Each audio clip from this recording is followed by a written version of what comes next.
नमस्कार, मैं आपका साथी सुमित अवस्थी। 7 बजने वाले वक्त है चक्रव्यूह का। आइए देखते हैं सबसे पहले वो कहानियां जिन पर आज आपने अपनी पसंद हमको बताई है अपनी वोटिंग के जरिए। सड़क पर संग्राम के बीच संसद में गुपचुप बैठक में क्या हुआ, इस खबर को 19% लोग देखना चाहते हैं। संसद का तमाम हाल आपको बताऊंगा आगे। द ग्रेट मेसी का सपना टूटा, लेकिन ट्रंप क्यों हो गए ट्रोल, इस खबर को देखने के लिए 24% लोगों ने अपना वोट दिया है। 7:28 पर डिटेल में फुटबॉल के मैच का भी हाल बताऊंगा और ट्रंप के ट्रोलिंग की वजह भी। अगली कहानी थी लद्दाख से दिल्ली आए सोनम वांगचुक को अब कहां जाना है, इस खबर को 27% लोग देखना चाहते हैं। आगे विस्तार से सोनम वांगचुक का हेल्थ अपडेट भी लेते हैं और सब कुछ आपको बताता हूं। और आज जो खबर सबसे ज्यादा आपके वोट पाकर नंबर 1 बनी है वो है संसद मार्च के दौरान कॉकरोच जनता पार्टी के प्रदर्शन पर पुलिसिया लाठीचार्ज का जिम्मेदार कौन है। इस खबर को देखने में 30% लोगों ने अपनी दिलचस्पी दिखाई है। सब जानना चाहते हैं कि छात्रों के साथ, युवाओं के साथ पुलिस ने ज्यादती क्यों की, और यही चक्रव्यूह में आज की कवर स्टोरी है।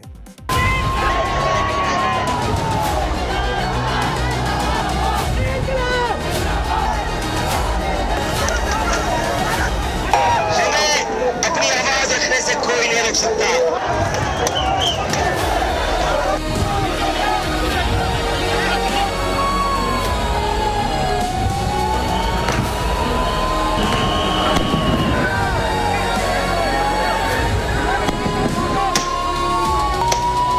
ये संविधान हमें हक देता है। अन्याय के खिलाफ लड़ेगा।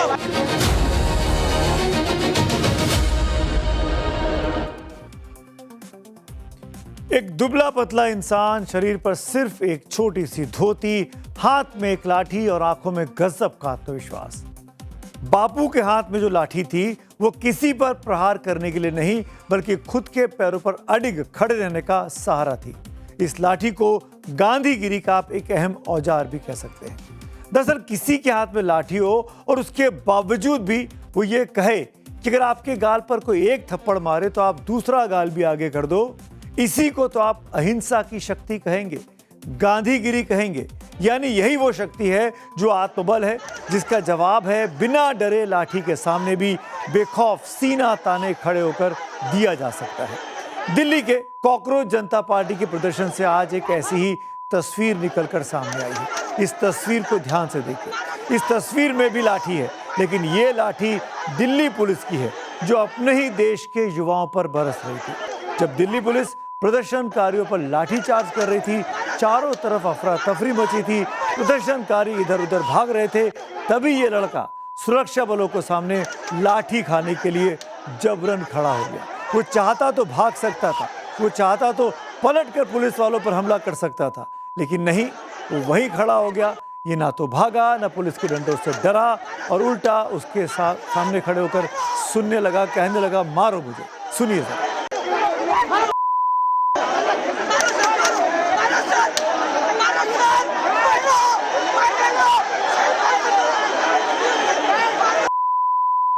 यही तो वो गांधीगिरी है, जब लाठी के सामने युवा बेखौफ होकर खड़ा हो जाता है, कहता सर मारो मुझे। पुलिस वालों से कहता है जितना चाहना मारना है उतना मार लो, लेकिन मैं पीछे नहीं हटूंगा। तुम्हारे पास लाठी है तो मेरे पास गांधीगिरी है। ऐसी कई तस्वीरें आज दिल्ली से दिन भर आती रहीं। एक और तस्वीर देखिए आप, ये देखिए।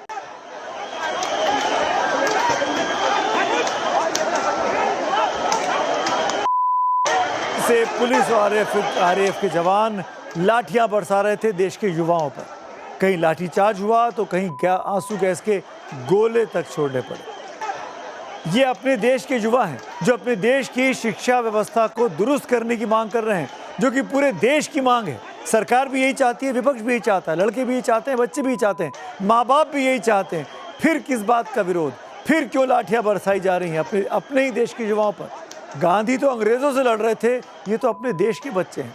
कहीं से प्रदर्शनकारियों के घायल होने की तस्वीरें आई हैं, तो कहीं से पुलिस कर्मियों के भी चोटिल होने की खबरें हमको मिली हैं। ज़्यादातर चोटें प्रदर्शनकारियों की है, युवाओं की है, जिनके सर फूट गए हैं, जिनके कपड़े फाड़ दिए गए हैं। कुल मिलाकर आज नई दिल्ली के आसपास दिन भर इसी तरीके की अफरा तफरी मची रही, और ये सब कुछ संसद भवन परिसर के 2 किलोमीटर के दायरे में चल रहा था। लेकिन सवाल ये कि आखिर ऐसा हुआ क्यों? दिल्ली पुलिस स्थिति को संभाल क्यों नहीं पाई, या जानबूझकर दिल्ली पुलिस ने स्थिति को बिगड़ने दिया? आखिर प्रदर्शनकारियों पर लाठीचार्ज की नौबत क्यों आई? वो दिल्ली पुलिस जो बीते 1 महीने से धैर्य दिखा रही थी, आज क्यों लाठियां बरसा रही थी? किसी का आदेश था क्या? पुलिस को भीड़ पर आंसू गैस के गोले क्यों चलाने पड़े? अपने देश के युवाओं पर आंसू गैस के गोले क्यों? जो प्रदर्शन शांतिपूर्ण तरीके से 1 महीने से चल रहा था, उसको आज क्यों दिखाया गया कि यह उग्र हो गया है?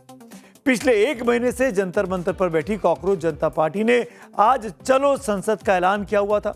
सीजेपी के समर्थक भारी संख्या में बीती 2 रातों से ही जुटना वहां पर शुरू हो गए थे। इन तस्वीरों को देखिए, आज सुबह की ड्रोन से ली गई तस्वीरें हैं ये। जंतर मंतर से संसद की दूरी 1.5 किलोमीटर के आसपास की होगी। दिल्ली पुलिस ने जंतर मंतर पर भारी बैरिकेडिंग की हुई थी। बड़ी संख्या में दिल्ली पुलिस और आरएएफ के जवान तैनात किए गए थे। बताया गया, कुछ दावे किए गए कि 25 कंपनियां तैनात थी।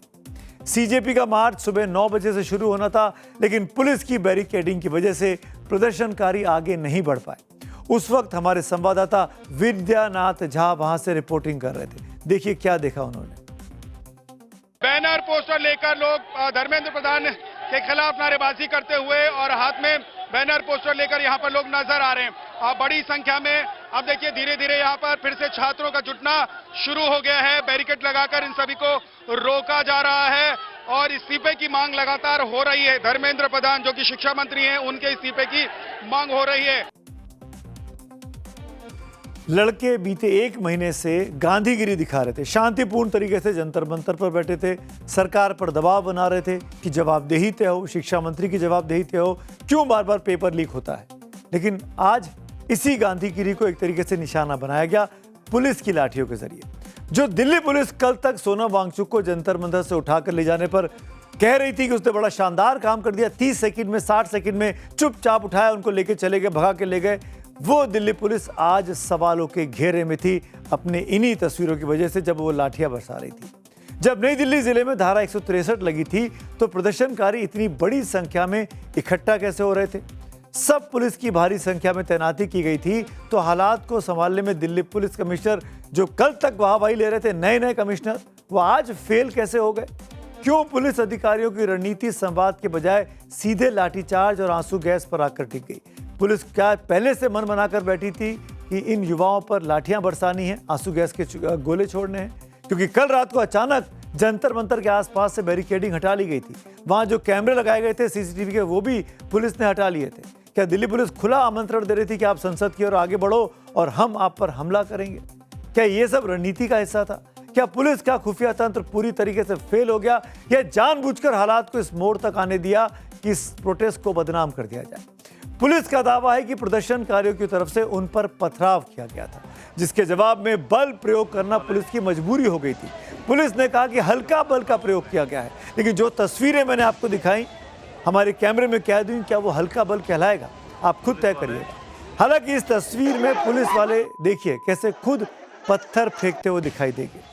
ये देखिए, पुलिस के हाथ में पत्थर हैं और पुलिस कह रही थी कि युवाओं बच्चों ने उन पर पत्थर चलाए। सवाल है कि जिस तरह नई दिल्ली में पल पर पुलिस का पहरा रहता है, सीसीटीवी लगे रहते हैं, संसद भवन में मॉनसून सत्र की शुरुआत होनी है, खुफिया तंत्र इस इलाके में सबसे ज्यादा मजबूत माना जाता है, वहां पत्थर कहां से आ जाते हैं?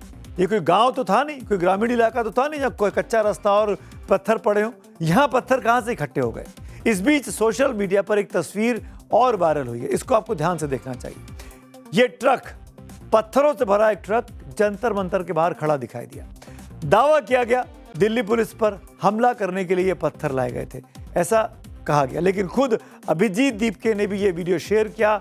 दीपके ने पूछा अपने ट्वीट के जरिए कि आखिरकार ये ट्रक जंतर मंतर तक कैसे पहुंच गया, जिसमें पत्थर ही पत्थर भरे हुए हैं। ऐसा कहा गया था दीपके और दीपके की टीम की तरफ से कि उनके इस प्रोटेस्ट को बदनाम किया जा सकता है, उन पर पत्थर बरसाकर, ये कहते हुए कि ये लोग तो पत्थर चला रहे थे। पुलिस अधिकारी ने इस ट्रक को वहां से क्यों नहीं हटाया कल रात को? सवाल ये भी है कि इतना बड़ा ट्रक नई दिल्ली में घुस कैसे आता है, वो कि जब वहां पर तमाम धाराएं लगी हुई हैं। जंतर मंतर का इलाका जब बड़ी संख्या में युवा इकट्ठा थे बीते 2 दिनों से, दिल्ली पुलिस को इसकी जानकारी तक क्यों नहीं मिल पाती है? दावा तो यह भी किया गया कि दिल्ली पुलिस ने जंतर मंतर और उसके आसपास लगे सीसीटीवी कैमरों को भी हटा लिया था, बंद कर दिया था। जो बीते 1.5 महीने से सवा महीने से लगातार निगरानी कर रहे थे, वो क्यों कैमरे हटा लिए गए? ऐसे में सवाल ये कि आखिर जब कॉकरोच जनता पार्टी ने चलो संसद का इतना बड़ा ऐलान किया था, तो उससे पहले पुलिस ने सीसीटीवी क्यों हटाए? इसका जवाब भी दिल्ली पुलिस को ही देना होगा, क्योंकि दिल्ली पुलिस वाहवाही तो बटोरना चाहती है, लेकिन ये नहीं बताना चाहती कि इस छात्र प्रदर्शन पे लाठियां क्यों बरसाई गई, आंसू गैस के गोले क्यों चलाए गए। एक तरफ लोग जंतर मंतर की तरफ कूच करने की कोशिश कर रहे थे, दूसरी तरफ जंतर मंतर के मंच से अभिजीत दीप के शांतिपूर्ण मार्च करने का ऐलान कर रहे थे। और ये आज नहीं कर रहे थे, बीते 1 महीने से यही प्रदर्शन करते छात्र, ये युवा बार बार कह रहे थे कि गांधीगिरी दिखानी है, अंबेडकर के रास्ते पे चलना है, शांतिपूर्ण तरीके से प्रदर्शन करना है। हमारी तरफ से कोई गलत हरकत नहीं करेगा। ये हमारी जिम्मेदारी है इस प्रोटेस्ट को, इस मार्च को पीसफुल रखना है। 1 महीना जहाँ बैठे सोनम सर ने अपनी जान दांव पर लगाई इस प्रोटेस्ट के लिए, हम इस प्रोटेस्ट को बदनाम नहीं होने दे सकते। और दिल्ली में इन युवा प्रदर्शनकारियों को रोकने के सुरक्षा के लिए बेहद खास सुरक्षा इंतजाम किए गए थे। लगातार इस बात को कहा गया, जैसे कहा गया कि नई दिल्ली में धारा 163 लगा दी गई है। जंतर मंतर पर सुरक्षा के लिए दिल्ली पुलिस की 2 लेयर और अर्धसैनिक बलों की 1 लेयर तैनात कर दी गई है। संसद, Jantar Mantar, Central Vista, Connaught Place, Shankar Chowk और अन्य संवेदनशील इलाकों में अतिरिक्त जवानों की तैनाती तक कर दी गई है। किसी भी आपात स्थिति से निपटने के लिए रिजर्व पुलिस बल को स्टैंड बाय पर रखा गया। पुलिस और सुरक्षा एजेंसियों को लगातार दिन रात पेट्रोलिंग पर लगाया गया था। ये तमाम बड़े बड़े दावे किए गए थे। दिल्ली पुलिस ने साफ किया था कि चलो संसद मार्च की अनुमति नहीं दी गई है और किसी भी प्रदर्शन को संसद की ओर जाने नहीं दिया जाएगा। पुलिस किसी भी कीमत पर प्रदर्शनकारियों को जंतर मंतर पर रोकना चाहती थी। वो प्रदर्शनकारी हर कीमत पर संसद भवन की तरफ जाना चाहते थे। यानी पुलिस कह रही थी कि प्रदर्शन जंतर मंतर तक ही सीमित हो, फिर वो बैरिकेड हटा लेती है, फिर वो कैमरे हटा लेती है और फिर वो बातचीत की बात करती है अभिजीत दीप के और उनकी टीम से। तो एक तरफ बातचीत की शुरुआत की जाती है और वहाँ कॉल दिया हुआ था युवाओं को कि जंतर मंतर पर आओ और संसद की ओर कूच करो, हमको संसद पर चलना है, चलो संसद का नारा दिया था। फिर क्या हुआ, आप और हम, वो पूरे देश ने आज दिन भर वो तस्वीरें देखी।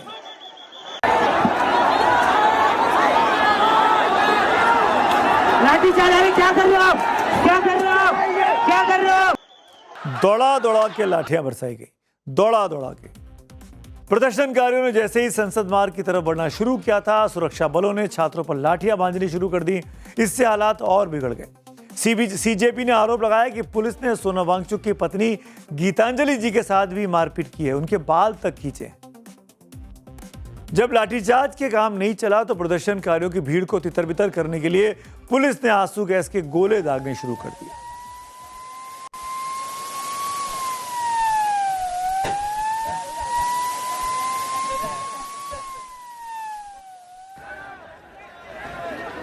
पुलिस के सेक्शन से चारों तरफ सिर्फ चीख पुकार और भगदड़ मच गई। कहा गया लड़कियों और लड़कियां सबको बगैर सोचे समझे पीटा गया, कपड़े तक फटे हैं लोगों के।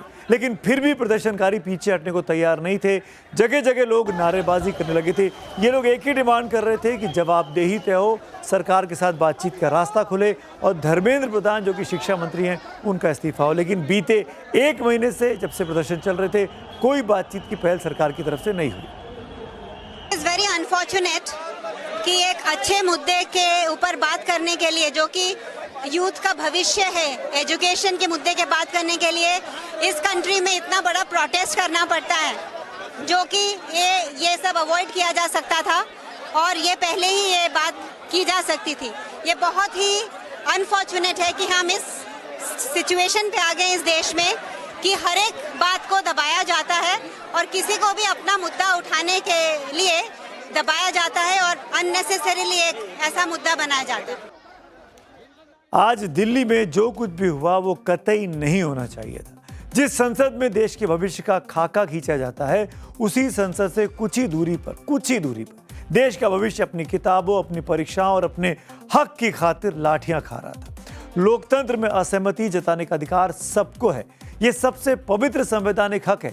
भारतीय जनता पार्टी जब विपक्ष में थी तो खूब प्रदर्शन करती थी, खूब लोगों के भाषण इस वक्त वायरल भी हो रहे हैं। जब अपनी आवाज उठाई जाती थी प्रदर्शन करके, आंदोलन करके। ये अधिकार किसी की मेहरबानी नहीं है, बल्कि बाबा साहेब के संविधान की वो ढाल है जो लोकतंत्र को जिंदा रखती है। कानूनी भाषा में इसे राइट टू प्रोटेस्ट कहा जाता है। और जिस तरह से युवा छात्रों पर पुलिस ने लाठियां बरसाई, उसे कतई जायज नहीं ठहराया जा सकता। प्रदर्शन कर रही छात्राओं को भी नहीं छोड़ा गया। देखिए,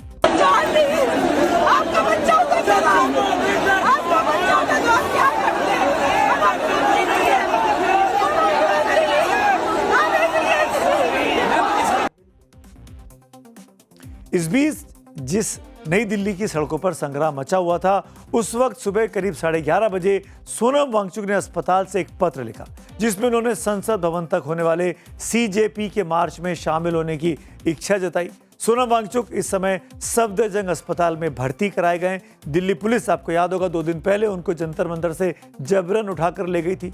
हालांकि उनकी पत्नी सोनम को निजी अस्पताल में शिफ्ट करने की मांग लगातार कर रही हैं। इस बाबत वो कोर्ट तक पहुंची थी। दिल्ली हाई कोर्ट का दरवाजा उन्होंने कल खटखटाया था, जहां से उनको रिलीफ नहीं मिला था। आज उस फैसले के खिलाफ वो दिल्ली हाई कोर्ट के डिवीजन बेंच में उन्होंने एक एप्लीकेशन लगाई। कोर्ट ने सफदरजंग अस्पताल के मेडिकल सुपरिटेंडेंट को सभी मेडिकल रिपोर्ट के साथ कल कोर्ट में आने को कहा है। इस पर अब कल दोपहर में 12:30 बजे के आसपास सुनवाई होगी, जिसमें तय होगा कि जिस सोनम वांगचुक को बगैर किसी अपराध के पुलिस की कैप्टिविटी में कथित तौर पर रखा गया है, आखिरकार वो अपनी मर्जी के अस्पताल में अपना इलाज क्यों नहीं करा सकते, पुलिस ही उनका इलाज क्यों कराएगी जहां पर पुलिस चाह रही है। यही गीतांजलि आंगमू की प्ली कोर्ट में लगी हुई है। सिंगल बेंच ने कल मांग को खारिज किया था और अब डबल बेंच क्या फैसला सुनाती है, कल इस पर हमको इंतजार करना चाहिए। लेकिन यह हंगामा सिर्फ संसद के बाहर ही नहीं बरपा, संसद के भीतर भी आज खूब हंगामा हुआ है। आप पूछेंगे कि हंगामा है क्यों बरपा? क्योंकि शिक्षा का मुद्दा हमेशा आग की तरह होता है, क्योंकि विपक्ष को एक नया मुद्दा मिल गया है जिसे वो 2027 या 2029 तक अब खींचना चाहेगा। क्योंकि सरकार जानती है कि अगर इस बार मामला हाथ से निकला तो युवा वर्ग का गुस्सा अगले चुनाव में उस पर भारी पड़ सकता है। क्योंकि छात्रों की अपनी शिकायतें हैं, लेकिन बड़ा सवाल ये है कि क्या उन्हें राजनीतिक रंग चढ़ाकर इस्तेमाल किया जा रहा है। लोकसभा में भी और राज्यसभा में भी विपक्ष के नेताओं ने आज जमकर हंगामा काटा है। हंगामे का अंदाजा आप इसी बात से लगा सकते हैं कि आज लोकसभा और राज्यसभा की कार्रवाई पहले 5 बार स्थगित हुई और फिर 6वीं बार में कल तक के लिए स्थगित कर दी गई। मॉनसून हो या मॉनसून सत्र, अगर दोनों प्रोएक्टिव हो तो बहुत ही प्रोडक्टिव होते हैं। सरकार है क्या अहंकार है आपके अंदर? ये अहंकार बोल रहा है। अगर सरकार होती तो सुनती। तो स्टूडेंट्स को मारने का काम सरकार कर रही है, तो ये सत्ता में रहने के लायक नहीं है। सर, छात्रों की बात सुनी जाए। अब पानी जो है सर से ऊपर से निकल चुका है। हम लोग चाहते हैं कि सत्र चले और जो है ये अपने प्रश्न जो है वहाँ रखे, लेकिन अगर हुड़दंग करेंगे और वहाँ पे उत्पात मचाएंगे वो ठीक नहीं है। नीट के ऊपर ये बोलने को तैयार नहीं है, नीट के ऊपर सुनने को तैयार नहीं है। अब बताइए क्या करें? हवा में क्रांति की खुशबू आ रही है, तो बहुत अच्छी बात है।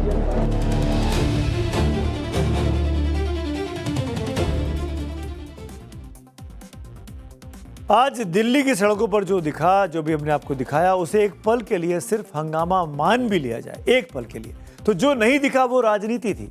एक तरफ छात्र सड़कों पर थे, आंसू गैस के गोले उन पर छोड़े जा रहे थे, समाजवादी पार्टी के सांसदों को जो मार्च कर रहे थे उनकी तरफ उनको हिरासत में लिया जा रहा था।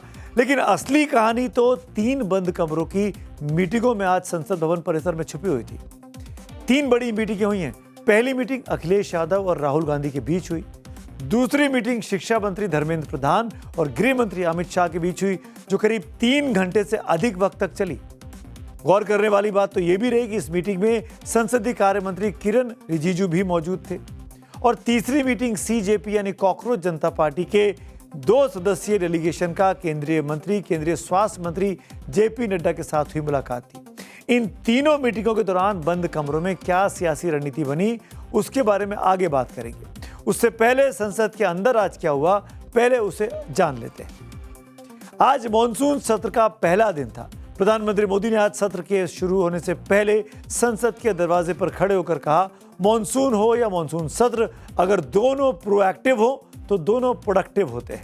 लेकिन संसद का पहला दिन उस उम्मीद के ठीक उलट तस्वीर लेकर आया। लोकसभा की कार्रवाई शुरू हुई, विपक्ष ने नीट पेपर लीक, छात्रों पर पुलिसिया कार्रवाई और राम मंदिर में चंदा चोरी का मामले को लेकर तत्काल चर्चा की मांग की और सदन में जमकर हंगामा मचाया। सरकार अभी इसके लिए तैयार नहीं दिखी है। फिर क्या था, जैसा कि हम कह रहे हैं, हंगामा जमकर बरपा। विपक्ष के हंगामे की वजह से स्पीकर ने कार्रवाई को स्थगित किया। सदन की है कि अपनी सीट पर बैठें, सदन चलाने में सहयोग करें। सदन नहीं चलाना चाहते, प्रश्नकाल नहीं चलाना चाहते, चर्चा नहीं करना चाहते, सदन की कार्रवाई आज 12 बजे तक के लिए स्थगित की जाती है। ये तो ही बात लोकसभा की। राज्यसभा में भी ऐसा ही हंगामा बरपा रहा। नारे, पोस्टर और विरोध के बीच कार्रवाई बार बार रुकती रही। दरअसल आज सत्र शुरू होने से पहले कांग्रेस अध्यक्ष और राज्यसभा में नेता प्रतिपक्ष मल्लिकार्जुन खड़गे के ऑफिस में इंडिया गठबंधन के फ्लोर लीडर्स की बैठक हुई थी। इस मीटिंग में नेता राहुल गांधी के साथ साथ विपक्ष के कई नेता मौजूद रहे। बैठक में संसद सत्र में उठाए जाने वाले मुद्दों पर चर्चा की गई और फिर इन्हीं मुद्दों के साथ विपक्ष सदन में पहुंचा। सदन में मल्लिकार्जुन खड़गे को और सदन के बाहर राहुल गांधी को सुनेंगे। पूरी सियासी कहानी आपको समझ में आ जाएगी। सर, ये स्टूडेंट का मामला है, ये स्टूडेंट का मामला है जो लाखों बच्चों की जो भविष्य है, उनके भविष्य के बारे में मैं बात कर रहा हूं। और उसके लिए आज यहाँ जंतर मंतर पे हजारों बच्चे वहां पर आए हैं, वहां लाठी चार्ज हो गया है। गवर्नमेंट मारने की कोशिश कर रही है, गवर्नमेंट दबाने की कोशिश कर रही है, गवर्नमेंट निकलने की कोशिश कर रही है। This country has a majority of young people. Prime Minister Modi is the most anti-youth Prime Minister India has ever had. The boys and girls who are walking the streets of Delhi are not criminals. They are demanding their rights. Their rights are to have an education system that respects them, to have an education system that is fair, to have an education system that is working. विपक्ष के नेताओं की meeting के बाद आज राहुल गांधी और अखिलेश यादव के बीच लंबी बैठक चली है। बंद कमरे में बैठक हुई। कोई तो कह रहा है कि दो बार ये बैठक हुई। सवाल है कि क्या सिर्फ सदन की रणनीति पर चर्चा हुई या फिर बात उत्तर प्रदेश और देश की राजनीति पर भी हुई, या फिर दोनों के बीच कोई विशेष रणनीति बन रही है। क्योंकि संसद के भीतर जितना हमला कांग्रेस कर रही थी, संसद के बाहर उतनी ही आक्रामक समाजवादी पार्टी दिखाई दे रही थी। समाजवादी पार्टी के सांसदों ने संसद से लेकर जंतर मंतर तक सीजेपी के जो प्रोटेस्ट चल रहा था वहां तक मार्च निकाला। सभी सांसदों ने नीट पेपर लीक, राम मंदिर चढ़ावा चोरी के विरोध में इस मार्च को निकाला। डिंपल यादव इसकी अगुवाई कर रही थी। खुद जंतर मंतर तक वो पहुंची पैदल चलकर। डिंपल यादव के साथ प्रिया सरोज, इकरा हसन और अन्य तमाम सपा के सांसद भी थे। सभी के हाथों में तख्तियां थी जिन पर नीट पेपर लीक, नीट है या चीट है जैसे नारे लिखे हुए थे। इस मार्च के दौरान सपा सांसद हिरासत में भी लिए गए। वहीं अखिलेश यादव लगातार सरकार पर तीखे हमले बोलते रहे। यानी विपक्ष के भीतर काम का बंटवारा साफ साफ दिखाई दिया। हमारे सांसद एमपी लोग खुद उलझे हुए हैं, हमारे सांसद थाने में बैठाए हुए हैं और बाहर बच्चों की पिटाई करी जा रही है। ये कौन सी सरकार है? ये कौन सी सरकार है जो सबका साथ सबका विकास की बात कर रही है? आप बच्चों की सुनना नहीं चाहते। सरकार है कि अहंकार है आपके अंदर? ये अहंकार बोल रहा है। अगर सरकार होती तो सुनती। तो सरकार में बैठे हुए मंत्री तो बदले। और अभी तो सरकार सम्मानजनक, नहीं तो सम्मानजनक बदलाव सरकार का ना हो जाए कहीं। ये जो आंदोलनकारियों को हटा रहे हैं, कहीं सम्मानजनक विदाई सरकार की ना हो जाए। और आज की एक और बैठक का जिक्र कर लेते हैं। और आज के दिन भर के घटनाक्रम का एक चेहरा कॉमन रहा, वो थे शिक्षा मंत्री धर्मेंद्र प्रधान साहब। आज गृह मंत्री अमित शाह, शिक्षा मंत्री धर्मेंद्र प्रधान और संसदीय कार्य मंत्री किरण रिजिजू के बीच एक महत्वपूर्ण बैठक चली है। बताया जा रहा है कि यह बैठक करीब 3 घंटे से ज्यादा चली। ये मीटिंग अपने आप में कई सवाल छोड़कर जाती है। अगर मामला सिर्फ शिक्षा मंत्रालय का होता तो फिर संसदीय कार्य मंत्री किरण रिजिजू इस बैठक में क्यों मौजूद थे? क्या सरकार को अंदेशा है कि संसद का गतिरोध विपक्ष लंबा खींच सकता है? क्या आने वाले दिनों के लिए फ्लोर मैनेजमेंट सरकार तैयार कर रही थी? यानी सरकार भी उतनी ही सक्रिय थी जितना आज विपक्ष दिखाई दे रहा था।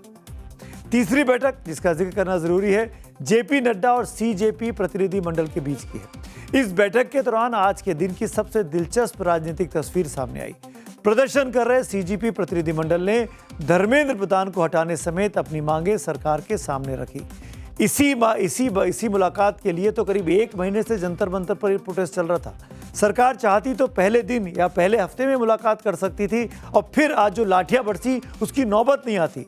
पर करीब 1 महीने के इंतजार के बाद जिस वक्त सोनम वांगचुक की भूख हड़ताल हो जाती है, उनको उठाना पड़ता है, उनको अस्पताल में जबरन भर्ती कराना पड़ता है, तब ये नौबत आई सरकार की तरफ से जब वो बातचीत करती सीजेपी के जो समर्थक हैं उनके साथ दिखाई दी। यहीं से राजनीति की अब नई बहस शुरू हो गई है। सीजेपी के नेता सौरभ दास ने केंद्रीय मंत्री जेपी नड्डा से मुलाकात की पुष्टि की। मुलाकात के बाद उन्होंने सोशल मीडिया प्लेटफॉर्म एक्स पर जानकारी दी। सौरभ ने लिखा कि उन्होंने अपनी मांगें केंद्रीय मंत्री के सामने रख दी हैं। इसमें केंद्रीय मंत्री धर्मेंद्र प्रधान के इस्तीफे या उन्हें पद से हटाने की मांग शामिल है। उन्होंने बताया कि जेपी नड्डा ने आश्वासन दिया है कि वे इस मुद्दे पर उचित स्तर पर चर्चा करके वापस बताएंगे। देखिए, 2 बार हम लोग जेपी नड्डा जी से मिले। हम लोग 12 बजे यहाँ पे आए थे एंड हम लोग की मीटिंग करीब 2:15 2:30 बजे हुई। एंड मीटिंग में हम लोगों ने यही बोला कि हमारे 3 डिमांड्स हैं। पहले कि सोनम वांगचुक जी को तुरंत रिलीज़ किया जाए एंड जब तक वो फॉर्मेलिटीज़ पूरी होती है उसमें उनको एक वीडियो बनाने का अलाउ किया जाए। वो वीडियो में यही हो कि वो अपील करे शांति बनाए रखने के लिए, लेकिन वो अभी तक हुआ नहीं है। नंबर 2, हमारा ये भी डिमांड है कि धर्मेंद्र प्रधान जी का रेजिग्नेशन तो अब आना ही पड़ेगा। या तो उनको बर्खास्त करे कैबिनेट से या तो वो खुद रिज़ाइन करे। प्रोटेस्ट तब तक चालू रहेगा जब तक उनका रेजिग्नेशन नहीं आ जाता। और तीसरा, जो नीट के फैमिलीज़ है, जो बच्चे मर गए हैं 20 से ज़्यादा, उन फैमिलीज़ को 1 करोड़ का मुआवजा मिले। इस बैठक के बाद एक तरह की नई राजनीति की बहस शुरू हो गई। सीजेपी की तरफ से दावा किया गया कि सरकार ने बातचीत के लिए बुलाया है। जेपी नड्डा की तरफ से दावा सामने आया कि मीटिंग का प्रस्ताव प्रदर्शनकारियों की तरफ से आया था। यानी मुलाकात एक, लेकिन राजनीतिक नैरेटिव 2 और दोनों अलग अलग। आज की राजनीति में नैरेटिव ही सबसे बड़ा हथियार बन चुका है। तो हंगामा है क्यों बरपा? क्या छात्रों के लिए या सत्ता के लिए? क्या शिक्षा व्यवस्था बदलने के लिए या राजनीतिक समीकरण बदलने के लिए? क्या ये युवाओं के भविष्य की लड़ाई है या भविष्य की राजनीति की लड़ाई है? क्योंकि लोकतंत्र में आंदोलन कभी सिर्फ आंदोलन नहीं होते, उनके राजनीतिक मायने भी होते हैं। एक तरफ सरकार हर विरोध को कानून व्यवस्था के नजरिए से देखती है, वहीं दूसरी तरफ विपक्ष हर विरोध को जन आंदोलन में बदलने की कोशिश करता है। और जनता सिर्फ इतना जानना चाहती है कि क्या इस हंगामे के बाद छात्रों की समस्या का समाधान निकलेगा या फिर संसद का पूरा मॉनसून सत्र नारे, प्रदर्शन, स्थगन और राजनीतिक आरोप प्रत्यारोप की भेंट चढ़ जाएगा। जैसे मॉनसून की पहली बारिश अक्सर मौसम का संकेत देती है, वैसे ही मॉनसून सत्र का पहला दिन भी आगे के पूरे सत्र का ट्रेलर दिखा देता है। एक तरफ सत्ता पक्ष विकास और विधेयकों की बात कर रही है, दूसरी तरफ विपक्ष सड़क से संसद तक संघर्ष का रास्ता चुन चुका है। अब देखना यह है कि क्या आने वाले दिनों में संसद बहस का मंच बनेगी या फिर पूरे मॉनसून सत्र पर ऐसे ही काले बादल छाए रहेंगे, हंगामे वाले। वैसे आज एक तंज प्रधानमंत्री नरेंद्र मोदी की तरफ से भी आया। मैं किसी 56 साल के नौजवान की बात नहीं कर रहा हूं। मैं देश के ये स्टार्टअप ने 28 के एवरेज वाले नौजवानों ने अंतरिक्ष में भारत का झंडा गाड़ दिया है। मैम, प्रधानमंत्री जी ने राहुल गांधी जी को 56 साल का युवा बोला है, इस पर क्या कहना चाहिए? उनका 56 इंच का छाती का ख्याल रखो। हम युवा है क्या है हम जानते हैं। हम देश के हित में हम कुर्बान हो चुके हैं, हम बहुत कुछ कर चुके हैं। ये 56 इंच का छाती लेके गोल गोल घूम के आए, सारा देश विजय, इतने मेडल वो छाती पे लगाने के लिए बड़ा शौक है। हुआ क्या? रिजल्ट तो अंडा और बच्चे ऊपर डंडा। तो संसद का सत्र हंगामेदार होगा। आज पहले दिन इसकी झलक मिल चुकी है। आइए बात करते हैं आज की एक और बड़ी स्टोरी की। 19 जुलाई 2026 ये तारीख इतिहास में अब दर्ज हो चुकी है। जगह था न्यूयॉर्क का new Jersey stadium. FIFA world cup के फाइनल में स्पेन ने अर्जेंटीना को हराकर रिकॉर्ड बना दिया। तो वहीं लियोनेल मेसी का अपनी टीम अर्जेंटीना को लगातार दूसरी बार विश्व चैंपियन बनाने का सपना चकनाचूर हो गया। लेकिन ये सिर्फ फीफा वर्ल्ड कप फाइनल का मैच भर नहीं था, मैदान पर आंसुओं का भी सैलाब था। ऐसा लगा कि आंसुओं का भी कोई फाइनल खेला जा रहा है। अवार्ड पोडियम पर राष्ट्रपति डोनाल्ड ट्रंप का हाई वोल्टेज ड्रामा भी देखने को मिला और इन सब के पीछे अमेरिका और स्पेन की वो कूटनीतिक दुश्मनी जिसने इस फाइनल की आग को और भड़का दिया, वो भी खूब दिखी।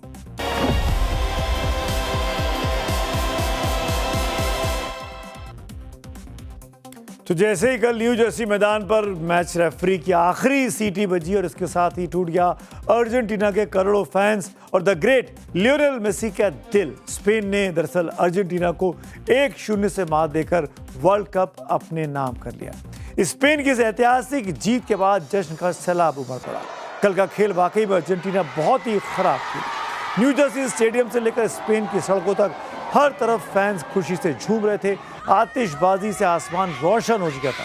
सालों बाद दूसरी बार वर्ल्ड चैंपियन बनने का ये खुमार और जोश आज पूरी दुनिया में स्पेनिश फैंस के सर चढ़कर बोल रहा है। लेकिन मैदान में हार जीत की टेंशन इतनी ज्यादा थी कि मैच खत्म होते ही फुटबॉल का मैदान जंग का अखाड़ा बन गया।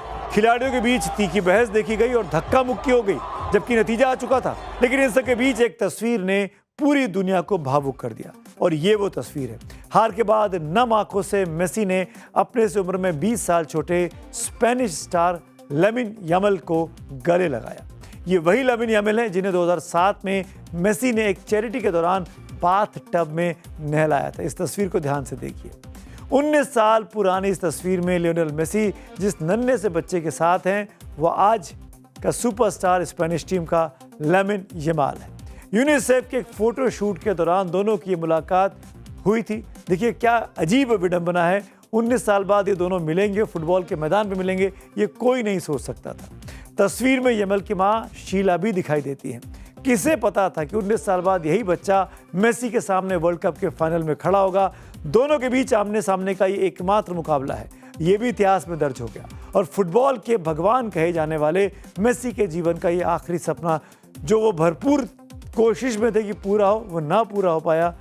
मेसी का सपना कल टूट गया। फुटबॉल के फाइनल में पसीना सिर्फ खिलाड़ियों का नहीं बहा, बल्कि मंच पर एक ऐसा तमाशा कल हुआ जिसने फीफा अधिकारियों के पेशानी पर पसीने ला दिए। कनाडा और मेक्सिको के साथ अमेरिका ने भी इस बार फीफा वर्ल्ड कप की मेजबानी की थी। यानी 3 देश मिलकर होस्ट थे। मेजबान देश के नाते अमेरिकी राष्ट्रपति डोनाल्ड ट्रंप फाइनल मैच देखने के लिए पहुंचे थे। स्पेन को ट्रॉफी देने के बाद, क्योंकि ट्रॉफी राष्ट्रपति के हाथों से दी जानी थी, जब राष्ट्रपति ने ट्रॉफी सौंपी उसके बाद ट्रंप अपनी धुन में खो गए और वहीं खिलाड़ियों के साथ खड़े हो गए। वो स्टेज से हटे नहीं, ऐसे लगा कि वो वहाँ रुकना चाहते हैं। वो वहीं खड़े होकर मुस्कुराते रहे, स्पेन के खिलाड़ियों से बार बार हाथ मिलाते रहे। तभी फीफा के जो अध्यक्ष है गियानी इन्फेंटिनो वो परेशान होकर उनके पास आए और इन्फेंटिनो ने खुद जाकर ट्रंप के कान में कुछ कहा। तब जाकर ट्रंप बड़ी मुश्किल से स्टेज से हटे।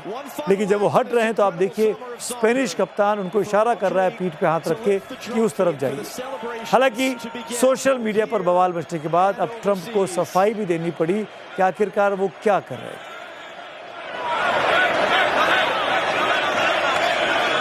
दरअसल ये बात उठी क्यों कि स्पेनिश खिलाड़ियों ने ट्रंप को क्यों इशारा किया बाहर चले जाओ।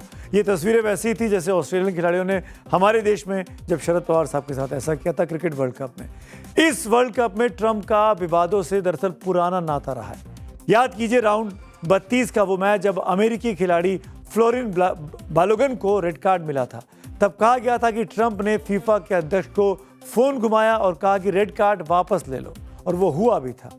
ट्रंप ने भले ही सफाई अब दी हो जब आपने सुना कि मेरा किसी के साथ कोई तनाव नहीं है, लेकिन स्टेडियम में जो कुछ हुआ उसे लेकर भारतीय फुटबॉल टीम के पूर्व कप्तान बाईचंग भूटिया क्या कह रहे हैं, पहले उनको सुन लेते हैं। I think a lot of lessons can be learned, just not from Trump, but also for us here in India. I think sport is sport. Let the sport take the limelight. Let us enjoy the game. Let us celebrate the victories of the team and the players. And I think it's quite unnecessary everywhere across in India. We see, is the politicians or the chief guest, whoever is it, bureaucrat or chief politician, trying to take the limelight, being there in that photograph. I think it's a big lesson, and I hope from Trump that lesson also comes and we learn here in India as well. और अब बात उस America और Spain की कहानी की जो खेल के मैदान से दूर कूटनीति के बंद कमरों में लिखी जा रही है। जब ट्रंप स्पेन को ट्रॉफी दे रहे थे तो उनकी बॉडी लैंग्वेज में फुटबॉल की खुशी कम और कूटनीतिक तनाव ज्यादा होगा। स्पेन के प्रधानमंत्री को याद करिए, पेड्रो सांचेज और ट्रंप, इनके बीच की तल्खी जग जाहिर है। स्पेन के प्रधानमंत्री को सुना आपने, पेड्रो सांचेज साहब का बयान अभी आपने सुना। अमेरिका को लेकर पेड्रो के बयान से साफ जाहिर होता है कि इस वक्त दोनों देशों में जमकर तल्खी आज भी है। वो डिप्लोमेटिक लिमिट से आगे बढ़ चुकी है और इसकी 3 बहुत बड़ी वजह हैं जो आपको पता होनी चाहिए। पहली वजह, ईरान अमेरिकी संघर्ष में स्पेन ने ईरान के खिलाफ सैन्य एक्शन के लिए अमेरिका को अपने हवाई अड्डों के इस्तेमाल की अनुमति देने से साफ साफ मना कर दिया था। दूसरी वजह, नेटो पर खर्च। अमेरिका लगातार दबाव बना रहा है कि स्पेन अपनी जीडीपी का 2% रक्षा पर खर्च करे, लेकिन स्पेन इसके लिए तैयार नहीं है। दरअसल अमेरिकी अपने हथियार स्पेन को बेचना चाहते हैं। और तीसरी और सबसे बड़ी वजह गाजा का युद्ध है। स्पेन ने गाजा में इजराइल के सैन्य एक्शन को नरसंहार यानी जिनोसाइड घोषित कर दिया है, जबकि अमेरिका गाजा के मुद्दे पर इजराइल के साथ खड़ा है, फिलिस्तीन के खिलाफ खड़ा। विवादों और ड्रामे के बीच हॉलीवुड के सुपरस्टार टॉम क्रूज ने कल मैदान से एक ऐसा मैसेज दिया जिसने खेल की असली भावना को दुनिया के सामने रखा और शायद ट्रंप भी इसको सुनकर हैरान कर गए होंगे। फाइनल मुकाबला शुरू होने से पहले टॉम क्रूज ने क्या कहा? 30 दिन पहले 48 देशों ने एक सफर शुरू किया था। उन्होंने समुद्र और सरहदें पार की और हमें दिखाया कि ये खेल यानी फुटबॉल पूरी दुनिया का है। आज सिर्फ 2 टीमें बची हैं, स्पेन और अर्जेंटीना, लेकिन ये कहानियां हम सबकी हैं। आइए उस फुटबॉल का जश्न मनाएं जिसने पूरी दुनिया को जोड़ कर रखा है। ये बात इतिहास का हिस्सा है कि इस साल के फुटबॉल वर्ल्ड कप में ईरान, इराक, तुर्की की टीमें भी खेल रही थी, जबकि अमेरिका, मेक्सिको इसके होस्ट कंट्रीज थे। टॉम क्रूज का ये संदेश साफ था कि खेल दुनिया को जोड़ता है, लेकिन क्या सच में ऐसा है? क्योंकि मैदान के बाहर जो कुछ चल रहा था वो दुनिया को जोड़ने वाला नहीं बल्कि बांटने वाला था। कूटनीति और विवादों से अलग इस फाइनल में ग्लैमर का जबरदस्त तड़का भी दिखा। क्लोजिंग सेरेमनी में शकीरा और जस्टिन बीबर के सुरों पर पूरा स्टेडियम झूमा भी। लेकिन इस पूरे वर्ल्ड कप की सबसे हैरान करने वाली कहानी लिखी 23 साल के स्पेनिश मिडफील्डर पेड्री ने। पेड्री ने मैच के बाद ट्रॉफी को चूमते हुए सोशल मीडिया पर लिखा, ये देखिए, ये पहले से लिखा था 190726। दरअसल ठीक 13 महीने पहले 10 जून 2025 को पेड्री ने बिना किसी कॉन्टेक्स्ट के इंस्टाग्राम पर सिर्फ एक नंबर लिख दिया था 190726। आज पूरी दुनिया को समझ में आया कि इसका मतलब था 19 जुलाई 2026, यानी वो तारीख जब स्पेन फुटबॉल की दुनिया का बेताज बादशाह बन गया।